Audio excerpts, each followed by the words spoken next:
So here we are, the last chapter before the Olivet Discourse. We are in Matthew 23. This chapter, with the exception of the first verse, is entirely red letter. This is Jesus' monologue to the Pharisees. You see, in Matthew 21, when the king came to bring the kingdom, it was the Pharisees who rejected it, who wanted him to quiet the people who were worshiping and praising him and calling out to him, Hosanna to the Son of David, Hosanna in the highest, blessed is he who cometh in the name of the Lord, who understood that the king was coming to bring the kingdom and they were celebrating him. And it was the Pharisees who specifically rejected him. It was the religious leaders who technically do the bidding for all of Israel, who rule over Israel. They were the leaders of Israel. Yes, the Herodians, the Romans, were ruling over, the Roman Empire was ruling over Israel as a whole. But among the Jewish people themselves, it was the Pharisees who were leaders. That's why they had such a problem with Jesus being professed specifically as the Son of God, King of the Jews, because they would have lost their place and they wouldn't take that for an answer. So they are the ones who rejected him, who sought to try to tempt him and test him, to catch him in lies, who accused him of breaking the Sabbath, and ultimately demanded him to be put to death, brought him up on charges and demanded he be put to death, and stirred up the crowd against him so that Pilate really had no choice other than to give the Jews what they wanted, lest they cause an uproar. So after the Pharisees made their final mistake, and I say that because they were making mistakes and rejecting him for 3.5 years, but that final mistake was to reject him at the kingdom presentation. And now he's going to pronounce woes upon them because they were at the helm of the rejection of Israel. Yes, individuals believed on him. We come to understand in the New Testament that God always preserves a remnant according to the election of grace. Paul was a part of that as a Jew. The 12 were a part of that. There were others who believed, but Israel as a whole did not accept him. And this is one really important point, and it underscores the whole understanding of why Gog and Magog has to come before the 70th week. In the Old Testament, specifically under Old Covenant, because you have to remember that until Jesus goes to the cross and dies, they're still under Old Covenant, even if we are in the New Testament. You will always see Israel referred to as one, as a corporate entity. This people is, not these people are, but this people is, because they're dealt with as one. That is why, even if certain individuals understood the time, all Israel did not. And so God dealt with all of Israel one way. And that was to take the kingdom off of the table, to go to the cross and pay for the sins under that covenant, to shut it up, and to begin a new covenant whereby individuals can be saved by grace through faith. The difference is that in this present dispensation, the Jews and Gentiles are co-equal, meaning that God is not dealing with Israel as one.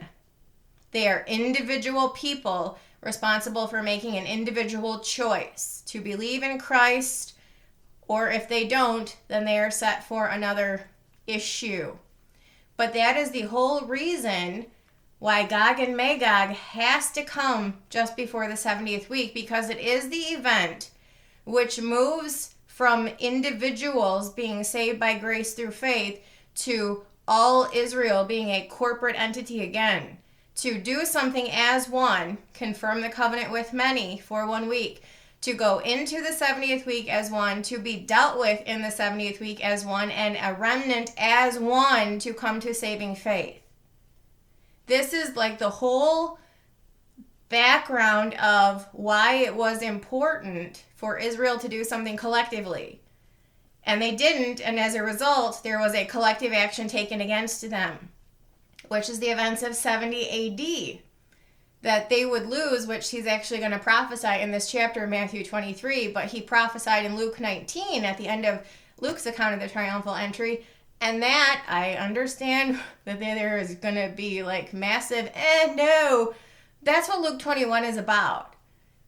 Luke 21 starts with seal judgment, and then it says, but before all of that, and talks about the events of 70 AD, which were prophesied as a direct recompense for Israel not knowing the time of her visitation in Luke 19. So then Luke 21 tells you what the specific fallout of that will look like via the events of 70 AD. Israel losing her land, losing her temple, and being kicked out of it for thousands of years. And they will only get their temple back on the heels of Gog and Magog, which is that uniting event to bring Israel back to one, to do something as one. And as a result, they will get their temple and adhere to a Mosaic law under Old Covenant as one, to be dealt with, judged as one for their faithlessness, continued rejection of Christ, which is what that Old Covenant worship serves to do, is further reject Christ and his new covenant. That's what the writer of Hebrews talks about in Hebrews 10:26. Where it talks about, why do I always forget it when I want to remember it? It says, Hebrews 10:26, literally, this is the whole reason why Israel is corporately going to be judged in the 70th week. For if we sin willfully, that means reject Christ, after that we have received the knowledge of the truth, like they've heard about Jesus and they willfully rejected him, there remaineth no more sacrifice for sin. So they can build their temple and they can resume their sacrificial system, but it doesn't matter because Jesus is the final sacrifice for sin. And their continued rejection of him and the new covenant is not going to get them saved. But a certain fearful looking for of judgment and fiery indignation which shall devour the adversaries. He that despised Moses' law died without mercy under 2 or 3 witnesses. And if you thought that was bad, of how much sorer punishment, suppose ye, shall he be thought worthy, who hath trodden under foot the Son of God, and hath counted the blood of the covenant wherewith he was sanctified an unholy thing, and hath done despite unto the Spirit of grace? For we know him that hath said, vengeance belongeth unto me, I will recompense, saith the Lord. And again the Lord shall judge his people collectively. It is a fearful thing to fall into the hands of the living God. So Israel was dealt with corporately, be up to the triumphal entry. Jesus came to them for the express purpose of saving them. This people is. Not a these people are, it is a this people is. It was Israel as a corporate entity, as a singular body of people, and they rejected it. Okay, so he goes to the cross. He dies for sins under the old covenant, puts it away, begins the new covenant, and we move to individuals. God does not deal with anyone corporately. He deals with individuals who want that salvation, want that new covenant relationship. Remember in the church to the Laodiceans, behold, I stand at the door and knock. If any man hear my voice, singular, individual. In this present dispensation under new covenant, everyone is dealt with individually. That is the whole premise of the letter to the church of the Laodiceans. Unsaved people, singular, because everyone is required to make a choice individually. But at the end of this present dispensation, it will shift back to Israel being dealt with. It's the final outstanding week of years designed for Israel and for Jerusalem. 70 weeks are determined upon thy people Israel and upon thy holy city Jerusalem. So they move to being dealt with as one, corporately again. And the event which precedes that and forces that to occur, makes that occur, allows for that to occur, is Gog and Magog. It's the unifying event to bring Israel back to one for the purpose of God dealing with her as one and eventually saving her as one. But right now, as she is not one, she must be brought to one. She must be united. And that's why God overtly does something to bring attention to him. Specifically so that he can deal with his people and his land for the purpose of eventually saving them. So that is why the religious leaders' failure to recognize Jesus mattered. Why the kingdom couldn't have come for some and some other people just could have been excluded is because Israel is being dealt with as one. She needed to do something as one. And at the end of the 70th week, she will as one do something. And the prophecy in Joel, which says, and so all Israel shall be saved. As it is written there, shall come out of Zion the deliverer, and shall turn away ungodliness from Jacob. So there is a situation which presently does not exist, but did exist in the past up to the triumphal entry, and will exist again in the future at the beginning of the 70th week, specifically post-Gog Magog. And it is the unification of Israel. They are not unified right now.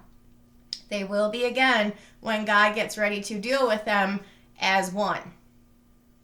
So for the religious leaders failing to do what they needed to do in order to facilitate going into the kingdom at that time, they're going to get in trouble. Matthew 23:1. Then spake Jesus to the multitude and to his disciples, saying, the scribes and the Pharisees sit in Moses' seat, yes, as the lawgivers. All therefore whatsoever they bid you observe, that observe you do. But do not ye after their works, for they say and do not. They're hypocrites. They tell other people what to do, but they don't abide by what they say, what they tell other people to do. For they bind heavy burdens and grievous to be borne. Yes, works, you must do this, you cannot do that. And lay them on men's shoulders, but they themselves will not move them with one of their fingers. But all their work they do for to be seen of men, they make broad their phylacteries, and that's got, I think, something that they wore on their head maybe, I'm not sure, and enlarge the borders of their garments. They make their presence bigger so that they can be seen and showy. They love the uppermost rooms at feasts and the chief seats in the synagogues and greetings in the markets and to be called of men, Rabbi, Rabbi. But be not ye called Rabbi, for one is your master, even Christ, and all ye are brethren. Yeah, I was like, I just probably don't need to say anything more than that. I think you guys all understand the problem with the Pharisees. They were self-serving, ego-driven, egomaniacal. That's kind of the word, a good word to describe them. And call no man your father upon earth, for one is your Father, which is in heaven. Neither be ye called masters, for one is your master, even Christ. So he's instructing the people not to call the Pharisees father or master. But he that is greatest among you shall be your servant. So the Pharisees tried to elevate their station and make themselves big and important amongst the people. But Jesus is saying the opposite is true. The greatest among you is going to be the servant. Jesus came not to be served, but to serve. Servant leadership. And whosoever shall exalt himself shall be abased, and he that shall humble himself shall be exalted. But woe unto you, scribes and Pharisees. Here we go with the woes. Woe unto you, scribes and Pharisees, hypocrites, for ye shut up the kingdom of heaven against men. How do they do that? Well, remember in Matthew 16 that Jesus, when he was talking with his disciples, I think they were coming down from the Mount of Olives, and he said, whom do men say that I am? And they answered him and said, some say Elias, some say Jeremiah, or one of the prophets. And Jesus asked them, who do you say that I am? And Peter answered him, saying, thou art the Christ, the Son of the living God. And Jesus says, yes, flesh and blood hath not revealed it unto you, but my Father, who is in heaven. He says, upon this rock I shall build my church, and the gates of hell shall not prevail against it. And I will give you the keys to the kingdom. And whatsoever you shall bind on earth shall be bound in heaven, and whatsoever shall be loosed on earth shall be loosed in heaven. That the keys to the kingdom, he's going to give them the tools to preach the gospel, to bring people into the kingdom. And if they're saved here on earth, then they're saved in heaven. And if they reject it on earth, then they're rejected from heaven. Did the Pharisees and the scribes preach the gospel of Jesus Christ? No. So that's what Jesus is saying. Ye shut up the kingdom of heaven against men. He would have preferred that they preach the gospel, be given the keys of the kingdom like the apostles were, but they didn't want any part of Jesus. They hated him. They wanted to cease from his teachings and tried to find fault with him. They definitely were not furthering the gospel and the kingdom. He says, for ye neither go in yourselves, because they didn't believe in him, they rejected him, neither suffer ye them that are entering to go in. So not only did they not want to go in, they were hindering There is a positive, a negative, and a neutral position here. The positive position is to make the choice for Christ. The negative position is to teach against it. The neutral position would be to say nothing. So not only were they not taking a positive position for themselves and not just remaining neutral, they were taking a negative position and trying to keep other people out. He says, "Woe unto you, scribes and Pharisees, hypocrites, for ye devour widows' houses, and for a pretense make long prayer. Therefore ye shall receive the greater damnation," because the law was required them to take care of widows, not to take from widows. He says, "Woe unto you, scribes and Pharisees, hypocrites, for ye compass sea and land to make one proselyte. And when he is made, ye make him twofold more than the child of hell than yourselves. Woe unto you, you blind guides, which say, Whosoever shall swear by the temple, it is nothing, but whosoever shall swear by the gold of the temple, he is a debtor." That's talking about the love for God versus the love for money. You cannot serve two masters. You hate one and love the other, or love one and hate the other. You cannot serve God and mammon. So rather than worshiping at the temple, recognizing it as the house of God, they elevated the gold, which was collected at the temple, more than the worship at the temple itself. "Ye fools and blind, for whether is greater the gold or the temple that sanctifieth the gold? And whosoever shall swear by the altar, it is nothing, but whosoever sweareth by the gift that is upon it, he is guilty." So the earthly temple under the old covenant was a figure of the true in heaven. So the temple itself is the house of God. That would be similar to the heavenly throne room. The mercy seat in the earthly temple is akin to the throne of God in heaven. And once a year on the Day of Atonement, God would descend in a cloud to cover the mercy seat. The table of showbread was about the bread of life who is in heaven. The lampstand or the menorah is the Holy Spirit, who is the 7 lamps of burning fire in heaven. And the altar of incense produced the sweet-smelling savor offered day and night to keep the perpetual sweet-smelling savor rising up to the nostrils of God. And that was forward looking to the sacrifice of Christ, which was provided that perpetual sweet-smelling savor. So the instruments in the temple are all about figures of the true. If they're not regarding the temple itself or the things in it, but they're regarding the gifts that are given there or the monetary value, then they're basically saying that the things in heaven don't matter. It's the earthly riches that matter. No. "Ye fools and blind, for whether is greater the gift or the altar that sanctifieth the gift? Whoso therefore shall swear by the altar sweareth by it and by all things thereon. And whosoever shall swear by the temple sweareth by it and by him that dwelleth therein. And he that swear by heaven sweareth by the throne of God and by him that sitteth thereon. Woe unto you, scribes and Pharisees, hypocrites, for ye pay tithe of mint and anise and cumin, and have omitted weightier matters of the law, judgment, mercy, and faith. These ought ye to have done, and not to leave the other undone." So he's talking about integrity, fruit of the Spirit, things that matter, morality, character, ethics, conduct of oneself.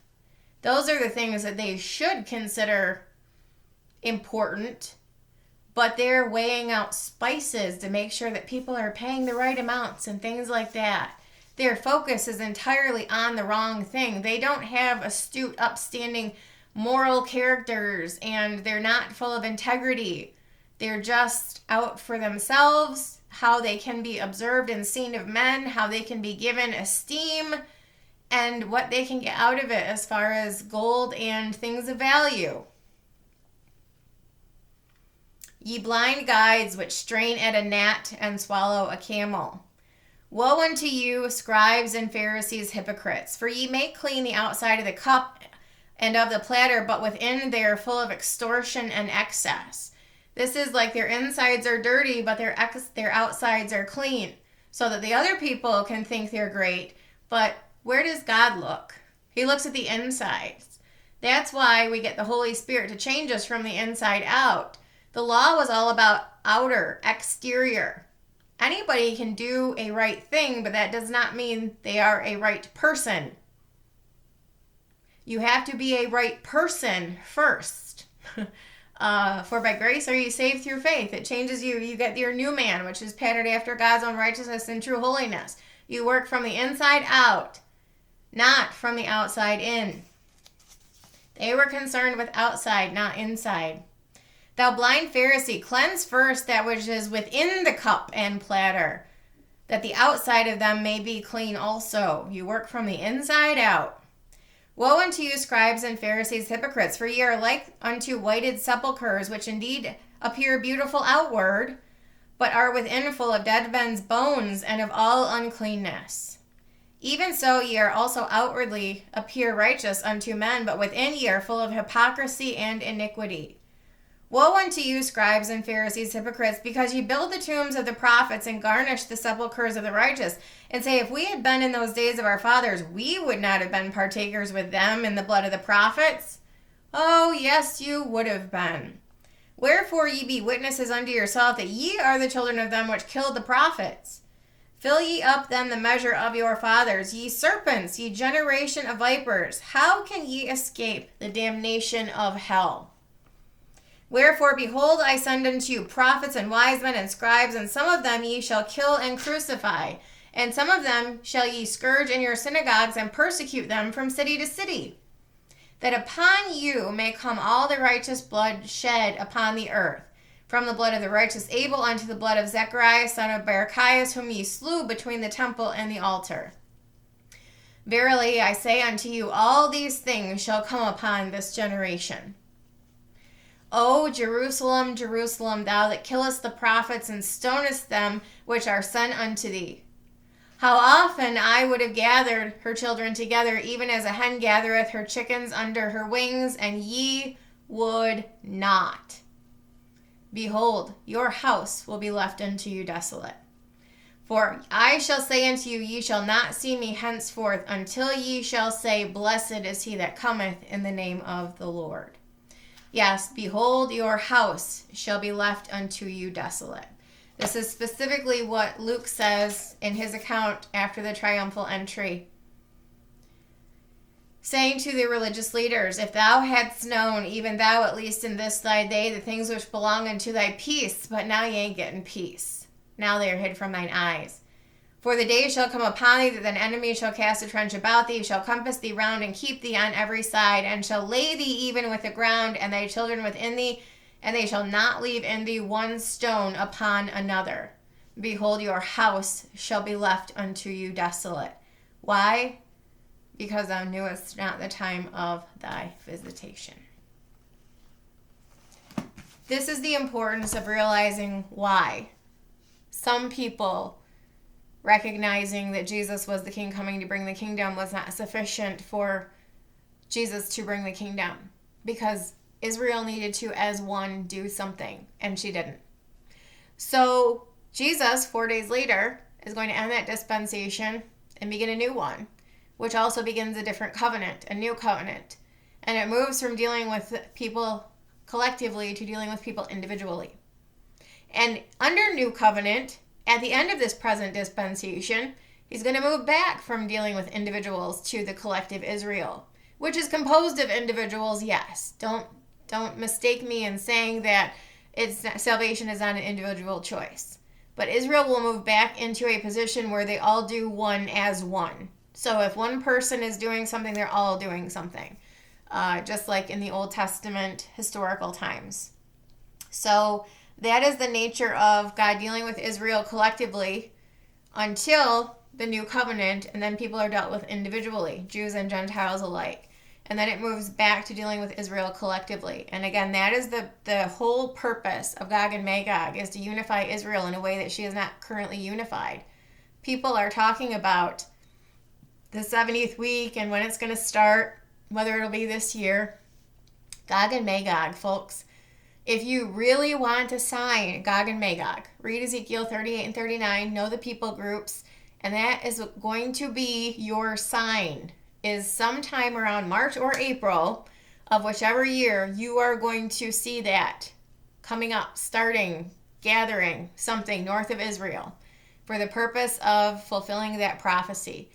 Probably won't be a huge lead up to it, But I do believe we will be here to see the beginnings of it at least, or at least know that it's coming. It ain't this year, folks. It's probably not next year. But maybe. Gog and Magog. That is the clue. If you're looking for a clue, that is what you would have to see, is Gog and Magog. But that's the unifying event to bring Israel back to one for the purpose of doing something as one, which gets her judged as one, and eventually a remnant of them saved as one. If you guys have any questions, comments, or feedback, let me know. When next we meet, Olivet Discourse, Matthew 24 and 25. So stay tuned. Have a good night.